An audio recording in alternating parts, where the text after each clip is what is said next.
Okay, good afternoon. I-update ko lang po kayo rito sa Insta360. Second shutdown po niya ngayon dahil sa high temperature. So, 38 degrees ulit. And again, naka-on naman po itong aircon. And kung hahawakan ko, talagang sobrang init po nitong machine. So, I'm not sure kung common itong problem ng overheating dito, pero kung babasahin natin nakalagay, your camera automatically shut down during last use due to overheating. So nag-overheat po siya ulit. So I'm not sure kung paano po ang magiging solution dito. Let's say nag-rides na naka-expose yung camera sa labas ng motor. Though siguro pag moving yung motor, baka kaya pang palamigin ng hangin. Pero dito po lagay naman sa loob ng sasakyan and naka-aircon and sagad po yung thermostat natin at level 2 ng fan, and still nag-overheat po siya. So I'm not sure kung meron ba dapat setting na pwedeng ilagay dito para maiwasan, pero ang ginawa ko na po is binaba ko na yung setting niya. Kung makikita nyo, nasa 1080p na lang siya kasi capable po ito up to 8K.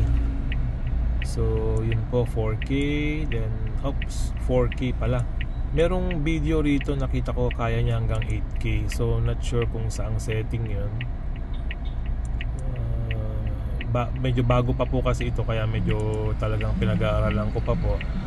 Pero meron ako nakita na setting na hanggang 8K siya, pero not sure bakit hanggang 4K na lang dito.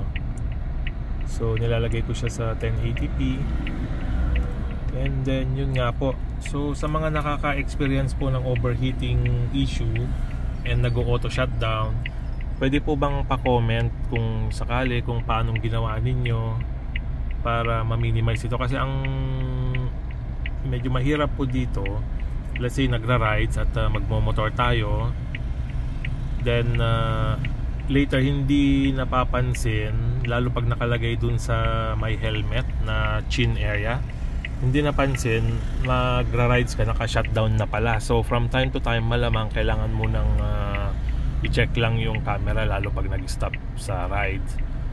Pero yun nga po, not sure kung bakit, at naka-aircon naman tayo. Pero kung hahawakan nyo tong unit, talagang sobrang init po siya. So don't know or not sure kung normal ito sa Insta360. Pero nag-browse din ako sa YouTube, and may mga nakikita nga rin po akong parang mga reports ng overheating din.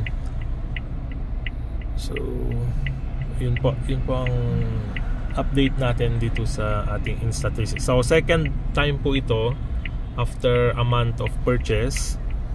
So ito yung pinaka matagal kasing ginagamit natin siya. Parang ginawa ko siyang dashcam habang pinag-aaralan yung mga features niya, and at the same time matest siya. Then tinitignan ko yung mga quality ng videos sa computer, and talagang napakaganda po, lalo yung stabilization. Magpo-post ako ng separate video para sa mga kuha natin sa unit na to. Mapapansin nyo po doon na talagang ang ganda ng stabilization niya, na gumagalaw yung sasakyan through the hood, makikita natin. Pero yung quality ng video talagang napaka-stable po. Kaso ito lang yung medyo napansin ko sa kanya ngayon, itong overheating issue. So sana po may mag-comment at kung ano yung ginagawa ninyo para ma-minimize ito. Kasi akala ko kahapon or nung nakaraan yata yun, nag-overheat siya kasi pinark ko tong sasakyan sa ilalim ng puno, pero 38 degrees pa rin ang outside temp noon halos.